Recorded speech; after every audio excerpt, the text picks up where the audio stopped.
6:30. Yeah. So if I'm not here by 5. On the list. Okay. Oh, until 5:30. Because I gave us I gave us the minimum amount of time.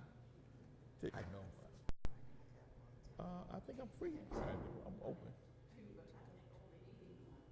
Okay. Pick them up.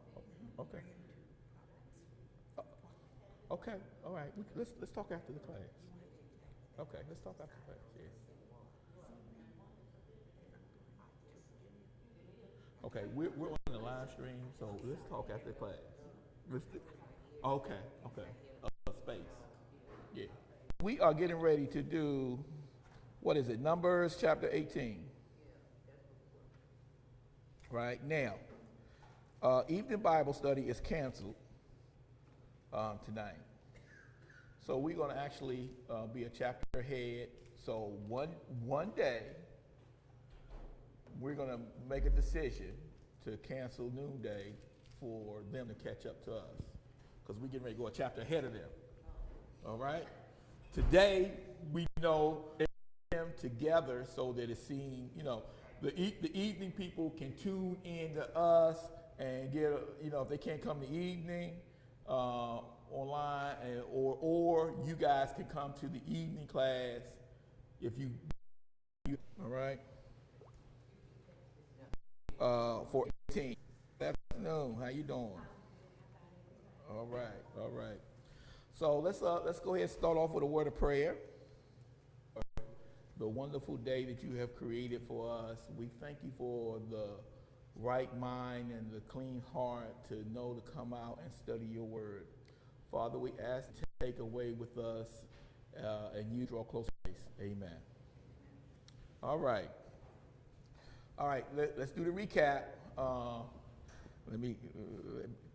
I actually don't practice these recaps. So, all right. Israel left Egypt. So I don't know. I really don't know how far to go back, but I like the recap. They left Egypt, crossed the Red Sea, drowned in the Red Sea. They got the laws and they got the ordinances. They know how to, they got the rules on how to treat each other and how to deal with God, right? And basically how God is going to deal with them also. All right. They also built the tabernacle. They built the tabernacle, which was we call it the mobile church. They furnished the tabernacle. They built all the furniture in the tabernacle, which is very important to God. Then everybody was divided up. There were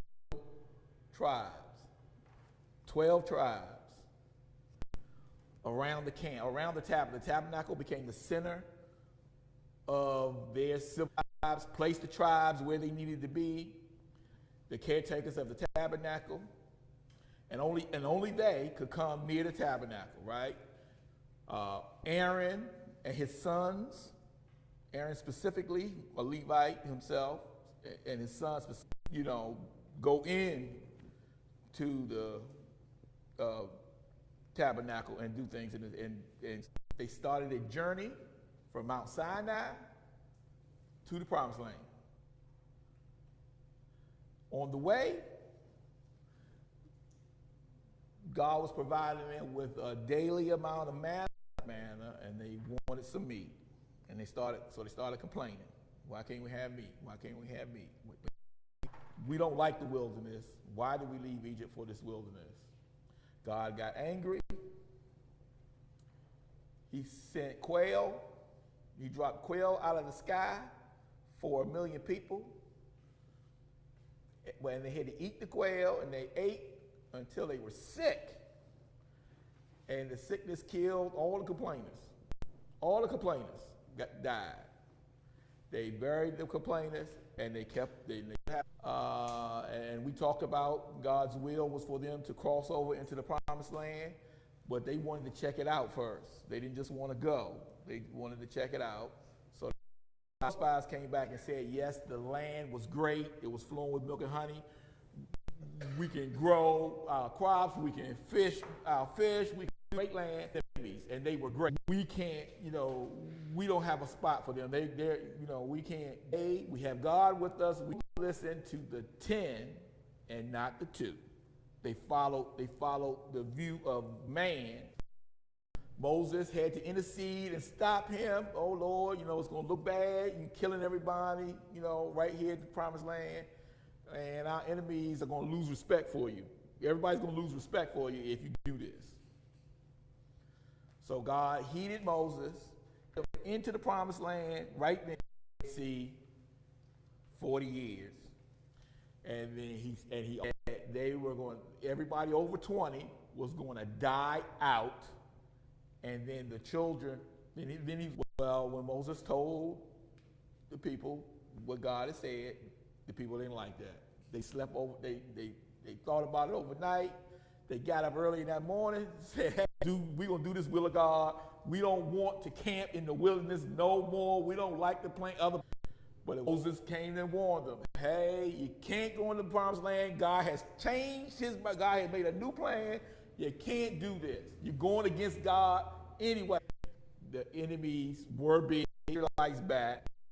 With maintaining the temple, they want to know why they can't go up to be priests. Why is it only Aaron's line that's priest? Why can't we be priests? I'm saying, look, why can't we get a spot at cleaning the and with this church and these people? He just a sin is death, and he is these church folks. Moses says, look, this is what we're going to do. God set up this test. We're going to put everybody put a incense burner in the ground, and whichever God's going to pick. I'm not going to choose. Aaron's not going to choose. God's going to tell us who it is, right? They put the sticks in the ground, I guess, except Aaron, right? Dirt, they just cut it and flour it and had fruit on it, right? So the 3 instigators got swallowed up. They died a new way. They got swallowed up. We are not holy. We are sinful. What's going to happen to us? What is going to happen to us? Right? Okay. Oh, no. We forgot the part, right? And Aaron had to run into the middle. He had to run into the middle of the crowd and stop the plague. Moses told him, say, hey, God, and make the sin offering. So Aaron made the sin offering. The people realized that they were in sin. And that's when they realized, because they realized they were in sin. Okay, so that should keep, that brings us up to date, I believe. 18, this, in Exodus. In Exodus, I think they had a chapter on the duties of the priest. We just had a rebellion. Why they get to do it and we don't get to do it? This is what I want happening. This is what I want happening. It's not up to Moses. It's not up to Aaron. It's not up to you. Let's start reading verse 1 through 7.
Okay.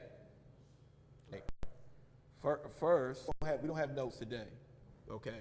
And I think because it's 7 o'clock, people 7 o'clock people are not going to do this lesson, so we'll be here. But anyway, the last part said that it was a gift. It was a gift. It was a gift. Now, what do we, because earlier they were given the responsibility, right, of maintaining the tabernacle. These Levites, you are in charge. If they step out of line, they die and you die.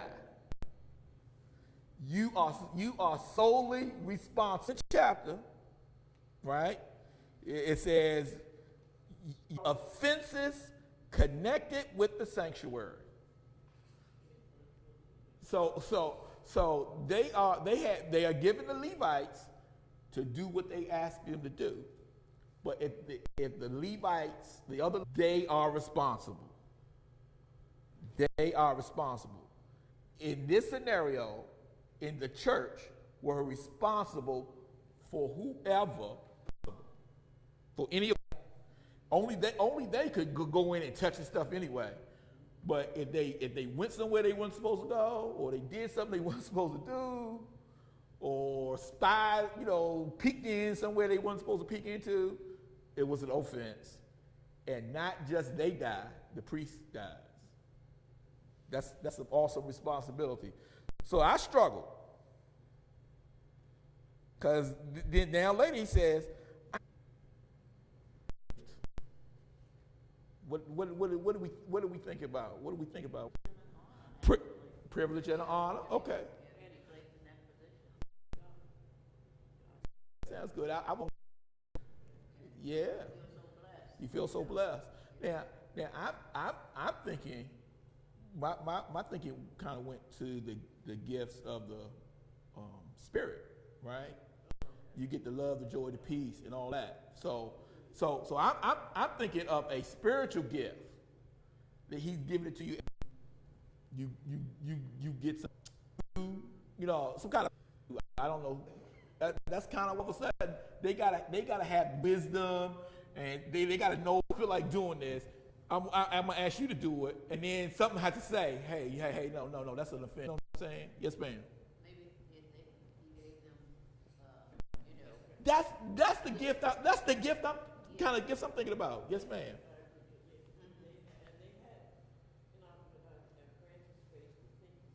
Right. So needed their common sense and their, they got a spiritual gift, he's given them a spiritual gift. A lot of responsibility comes with that. You mess over that gift and mess that responsibility up, they die too. And so, and they wasn't able to stop you. They tied to the people. And they with this all priests. I wouldn't want, but I'm feeling God is equipping them to be able to handle this.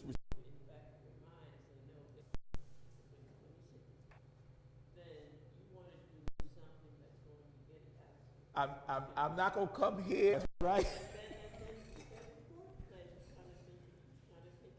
Yes. What can I? God gives you a gift and you refuse to use it. Yeah. Oh yeah.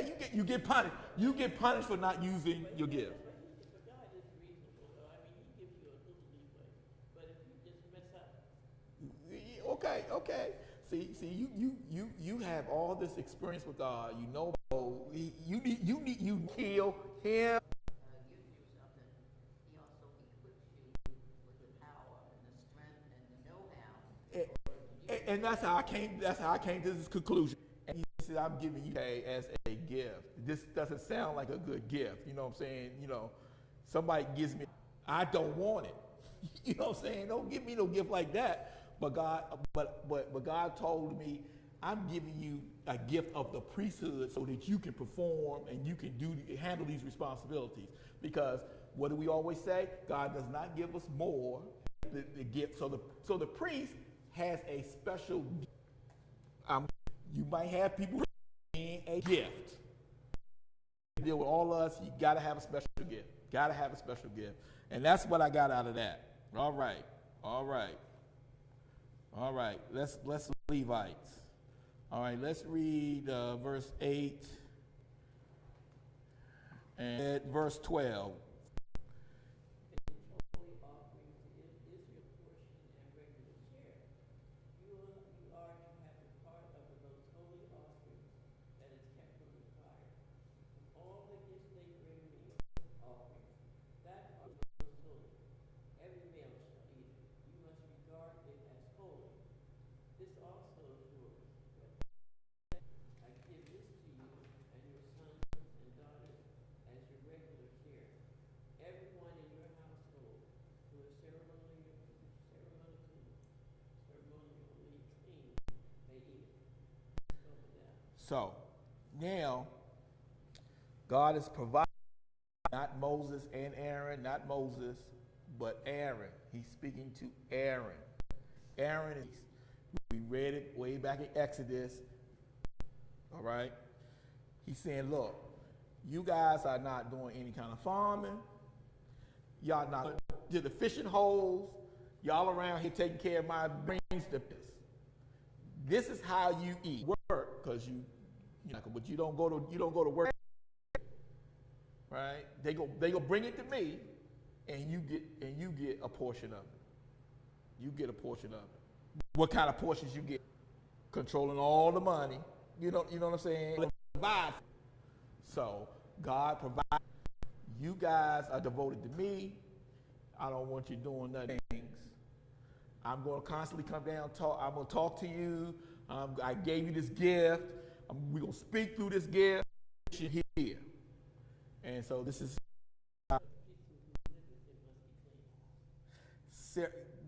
their job is to keep themselves clean. Right? Pray every day. Go through, 3 times a day. I know that it was outlawed. It stopped me from praying. They sent him into the lion's den. Daniel was one of my heroes. Sent him to the lion's den. They were a unique bunch. They had to stay ceremonially clean for God. All right, let's do verse 12. We probably should have read 12, 13. All right, let's read 12 through 14. Just all the finest olive oil and all the finest new wine and grain they give of their harvest. Now, the first fruits has been established, will be yours. Everyone in your household that is devoted, powerful. The first offspring of every womb, both human and animal, that is offered to the Lord is yours. But you must redeem every firstborn son and every firstborn male of unclean animals.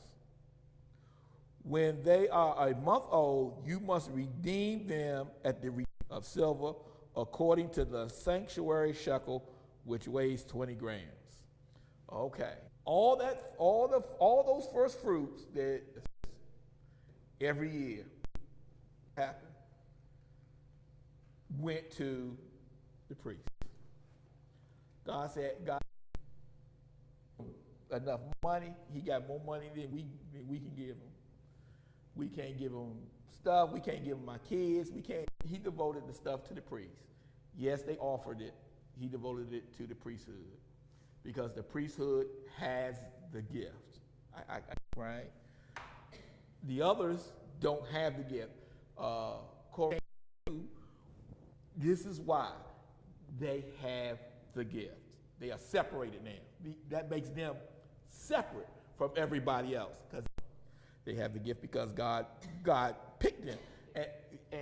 And that goes back to we give ourselves vote for this and we're going to all part of his God's will over us. We voted for him. God knew how the vote was going to go. So either he put it on our hearts to vote him in. That was his will. or he had to change. Well, no, it's his will. I'm gonna say it's his will, because I voted for pastor. I don't know about all of you. I was on vacation, and they called me up, and so look, that might have been part of God's plan. He's like, oh, we're not getting enough votes. Let's call these people who's not here, and got the votes in. I don't know how that goes. So the first fruit went to the priesthood, right? At verse 17. Yeah, because they redeemed kids. The first fruit, they were giving their sons, their first the children, and you get to pay them. You get to pay for your children to get them back. I mean, I don't know how that system works. I don't know how that system runs for the price of, what did it say, 5 shekels of silver. Okay. I happen to have a 6-month grandson, and I am the kind of grandparent that will play with the baby 10, 15 minutes. And then say, okay, okay. When he 15 minutes, okay, here, you can take him back now. All right.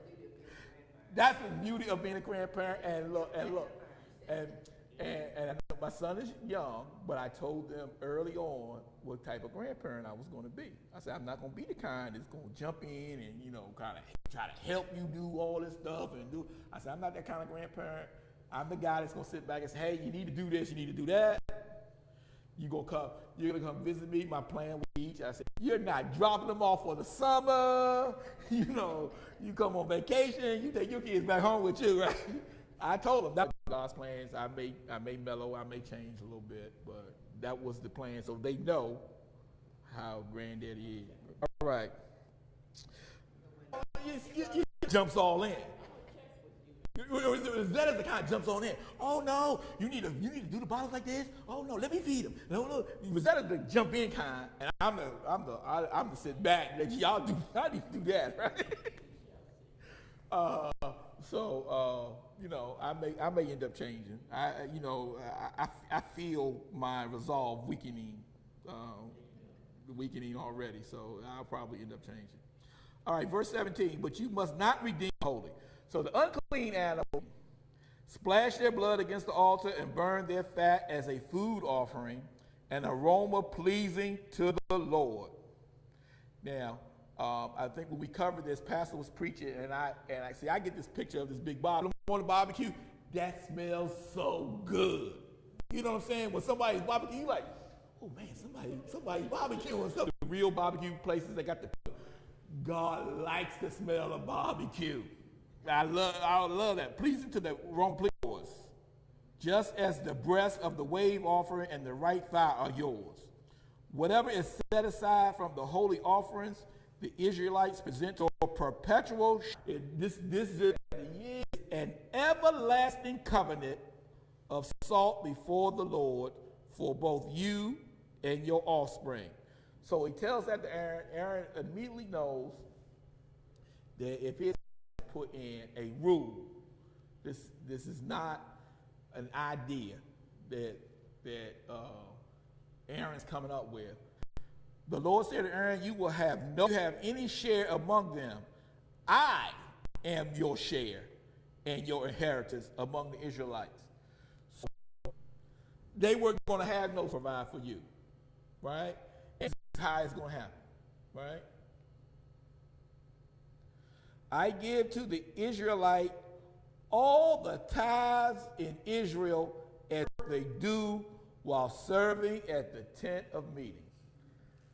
The priests got paid, right? They get all the tithe. Today we think of the tithe as money. Well, I think the tithe is, grain, wheat, and all that kind of offering, right? They give everything a tithe. So the Levites get the tithe so that they have everything they need. Just the tent of meeting, or they will bear the consequences of their sin and they will die. All right. They plopped Aaron's staff right in front of the Ark of the Covenant, right? So everybody can see. You don't go near this thing. This is God trying to keep his, because when God sets a rule, that's the rule. You understand?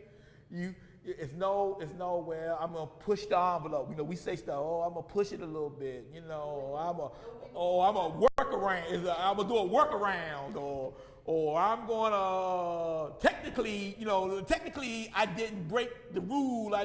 God don't go for none of that. He don't. No. What God? You either hot or you're cold. You either with me or you are against me. You right or wrong. You either on this side or you on that side. You know, that's how God thinks. He sets the rule, and it's up to us to keep the rule.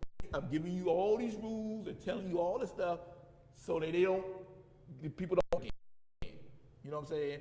Because still got 15,000 of them, and I would have took all of them out.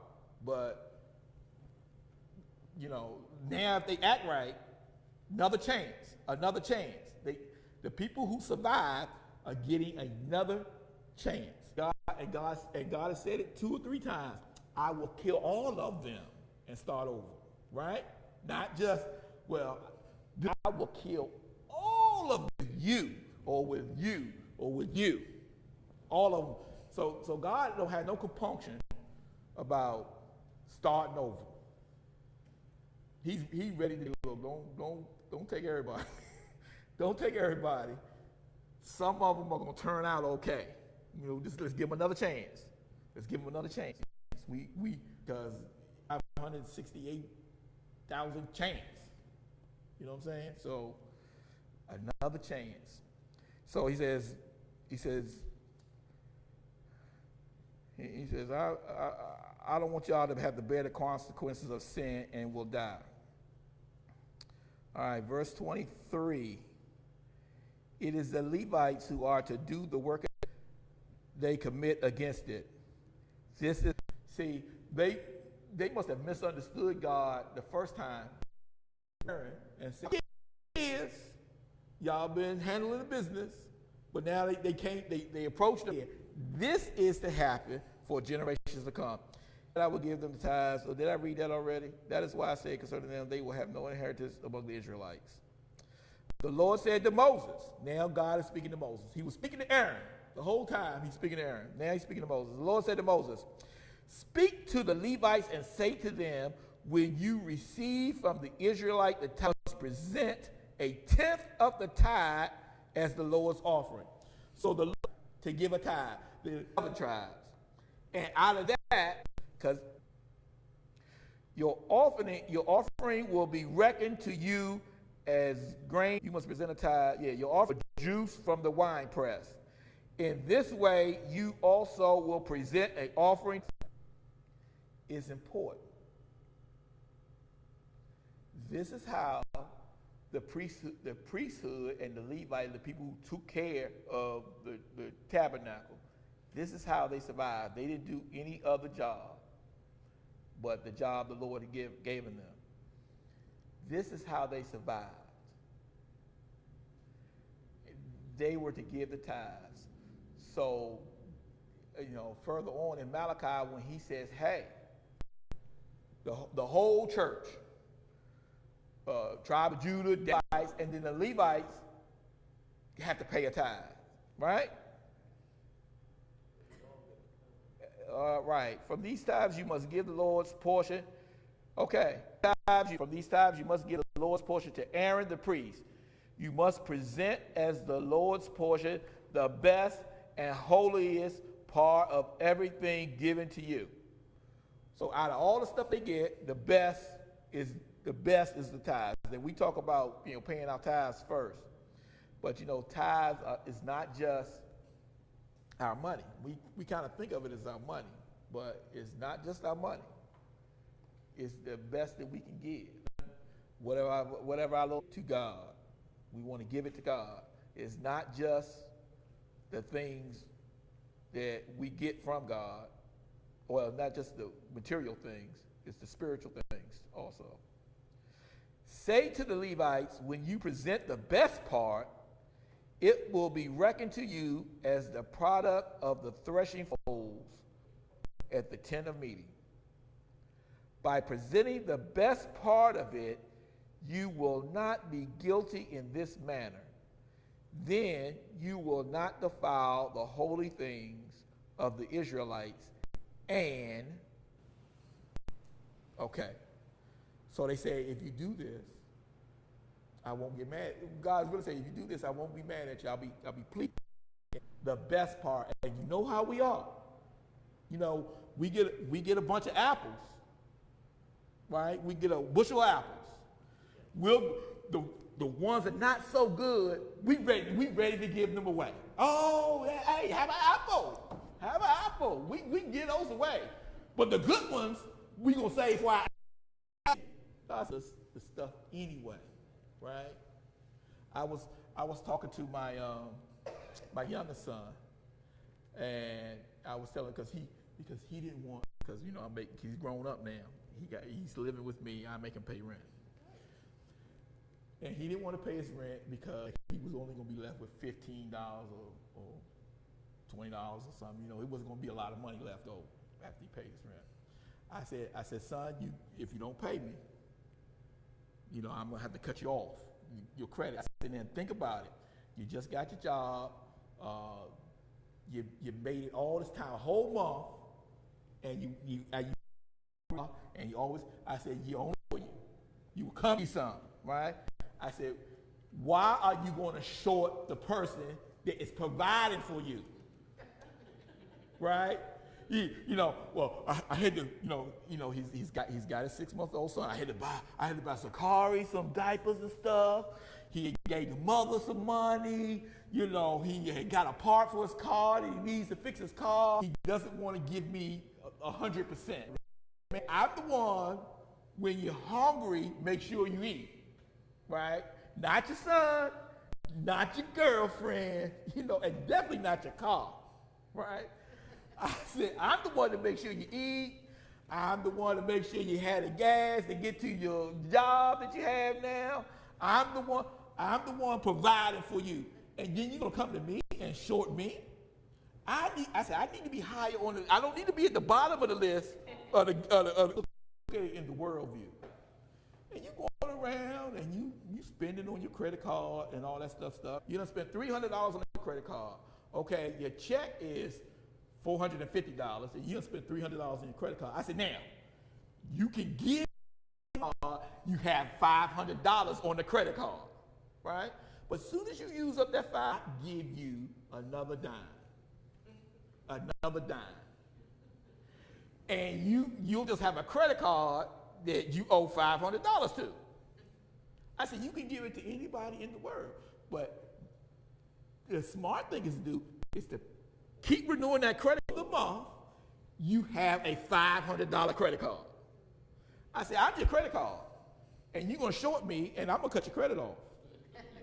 You know what I'm saying? You know, I'm going to cut your credit off. And then when that money has run out, and you're going to come be, in fact, but that night, he came to me, he was hungry. We're down there asleep. I got money, I don't have to worry about, pay me. I know you don't have no money. So he went kind of hungry that day. But yeah, that was good. That was provided. We tend to do the same thing with God. Going back our leftovers. But I know you asked me to do this, but get somebody else because I'm tired of this, or we're not trying to give God the best that we have, right?